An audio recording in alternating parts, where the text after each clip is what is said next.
ரிஷப ராசிக்காரங்களுக்கு இந்த வருஷம் 2024 எப்படி இருக்க போது, பணவரவெல்லாம் எப்படி இருக்கும், வேலை வாய்ப்பு எப்படி இருக்கும், அப்புறம் இந்த வருஷத்தோட வணங்கக்கூடிய அந்த தெய்வம் யாரு அப்படிங்கறதெல்லாம் இந்த வீடியோல தெரிஞ்சுக்கலாம்.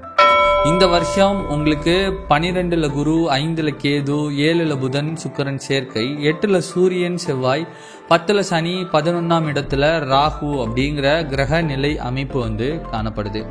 இது எல்லாத்தையும் வச்சு பார்க்கும்போது இந்த வருஷம் இவங்களுக்கு, இந்த ராசிக்காரங்களுக்கு முயற்சிகளுக்கு உண்டான பலன் கண்டிப்பா கிடைக்கும். அலுவலகத்துல உழைப்புக்கேற்ற உயர்வுகள் உண்டாகும். செயல்கள் அனைத்தையும் நேரம் தவறாம செய்யறது ரொம்ப ரொம்ப முக்கியம். பொறுப்புகளுக்காக புலம்ப வேண்டாம். இடமாற்றம், பதவி மாற்றம் இதெல்லாம் வந்துச்சுன்னா தவிர்க்காம ஏற்றுக்குங்க. மேலதிகாரிகள்கிட்ட வாக்குவாதத்தை தவிர்த்துருங்க. முக்கியமா உங்களை பத்தி வெளியே புறம் பேசுவர்கிட்ட எச்சரிக்கையா இருங்க.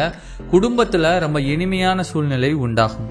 உறவுகளிடையே இருந்த மனக்கசப்புகள்லாம் நீங்கும். சுபகாரிய தடைகள் தெய்வ வழிபாட்டால் கண்டிப்பா சரியாகக்கூடிய காலமா இது இருக்கு. வீடு வாகன சேர்க்கையில நிதானத்தை கடைபிடிக்க மறந்துடாதீங்க. அதே மாதிரி இந்த வருஷத்துல தம்பதியர் உடல்நலத்துல சமமான அளவு அக்கறை அவசியம். பூர்வீக சொத்து சார்ந்த இடங்கள்லாம் சாதகமா முடியும். குடும்ப ரகசியங்கள் எதையும் பொது இடத்துல பகிரவே வேண்டாம். வர்த்தகத்திலையும் உழைப்புக்கேற்ற லாபம் இருக்கும்.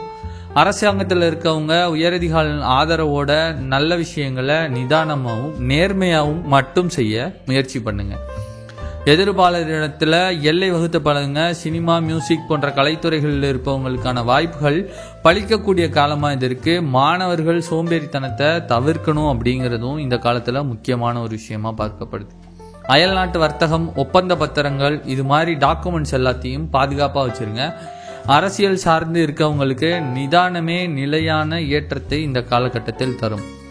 இந்த காலகட்டம் 2024 உடல் நிலையை பொறுத்த வரைக்கும் இரத்த அழுத்தம், டிப்ரெஷன், தூக்கம் இல்லாமல் இருக்கிறது, இந்த மாதிரி சிரமங்கள்லாம் வரக்கூடும். அதனால உணவை முறைப்படுத்துங்க.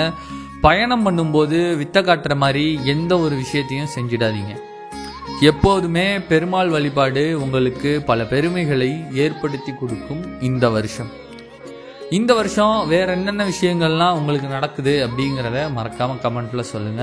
தினமும் பல அரிய ஆன்மீக தகவல்களை பெற இந்த குறையொன்றுமில்லை சேனலை சப்ஸ்கிரைப் பண்ண மறந்துடாதீங்க.